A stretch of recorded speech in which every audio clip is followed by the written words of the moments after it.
Bismillahirrahmanirrahim. Alhamdulillahirabbil alamin wassalatu wassalamu ala sayyidina Muhammadin wa ala alihi wa ashabi ajmain. Assalamualaikum warahmatullahi wabarakatuh. Saya Abdul Hadi bin Anwar selaku Esko Hubungan Luar dan Pengantarabangsa Kelab Al-Hujjah. Insya-Allah saya akan memberikan sedikit perkongsian berkaitan husnuzan terhadap Allah Subhanahu wa taala. Husnuzan terhadap Allah Subhanahu wa taala bermaksud kita bersangka baik kepada Allah Subhanahu wa taala. Kenapa perlunya kita bersangka baik kepada Allah Subhanahu wa taala?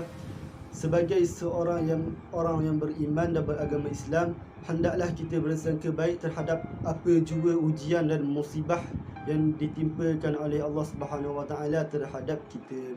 Jika kita melihat kepada situasi yang terkini, seluruh dunia sedang ditimpakan oleh Allah Subhanahu wa taala dengan satu ujian, iaitu wabak COVID-19.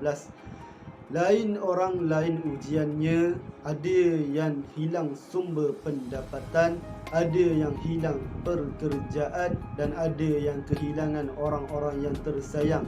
Namun kita perlu percaya dalam ujian-ujian yang ditimpakan oleh Allah Subhanahu wa taala ini terselitnya kebaikan dan terselitnya kemanisan yang akan dilihat oleh diri kita pada suatu hari yang kelak. Saya ingin membacakan firman Allah Subhanahu wa taala dalam Al-Quran. A'udzubillahi minasyaitonir rajim. Ya ayyatuhan nafsul mutmainnah irji'i ila rabbiki radiyatan mardiyah. Sadaqallahul azim. Yang bermaksud, wahai jiwa-jiwa yang tenang, kembalilah engkau kepada Tuhanmu dalam keadaan yang engkau redha dan engkau diredai. Firman Allah Subhanahu wa taala ini membawa maksud, wahai orang-orang yang tenang, iaitu orang-orang yang menerima takdir Allah Subhanahu wa taala, orang yang tidak memprotes ujian-ujian yang ditimpakan oleh Allah Subhanahu wa taala terhadap dirinya. Kembalilah engkau kepada Allah Subhanahu wa taala dalam keadaan redha dan engkau diredai. Allah Subhanahu wa taala kata, wahai jiwa-jiwa yang tenang, kembalilah engkau kepadaku dalam keadaan yang engkau redai, iaitu kita redha dan kita akan diredai oleh Allah Subhanahu wa taala.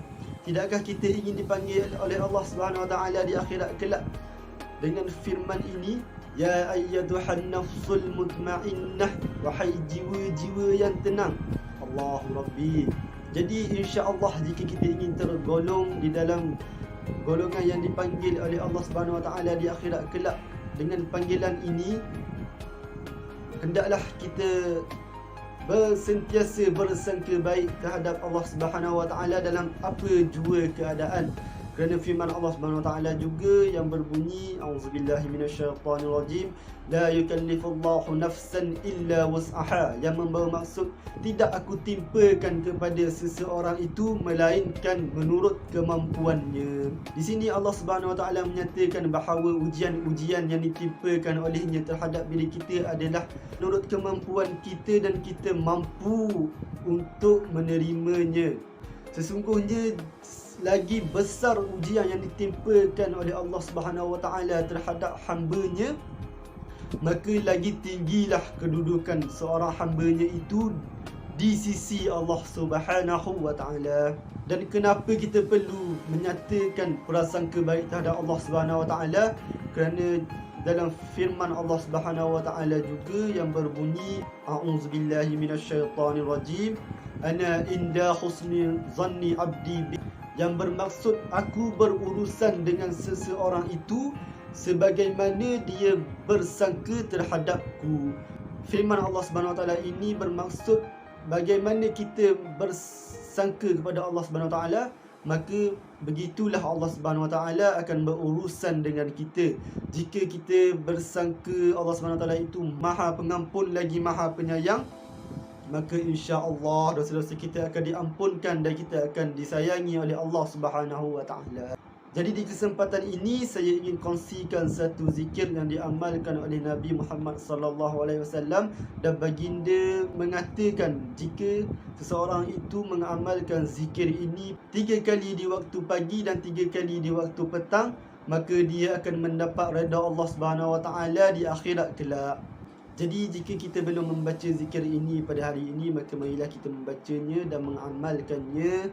Bismillahirrahmanirrahim. Radina billahi rabba wa bil islam bidina wa bi Muhammadin nabiyyan wa rasula. InsyaAllah jika kita mengamalkan zikir ini, kita akan mendapat ketenangan jiwa dan kita akan menjadi hamba yang reda terhadap ujian yang ditimpakan terhadap kita, dan kita dapat melawan prasangka buruk yang hadir daripada bisikan-bisikan syaitan. Akhir kata daripada saya, sama-samalah kita muhasabah diri dan kita tanamkan rasa prasangka baik terhadap Allah Subhanahu Wa Taala dalam apa jua keadaan, insya-Allah. Sekian saja daripada saya, semoga bermanfaat. Terima kasih.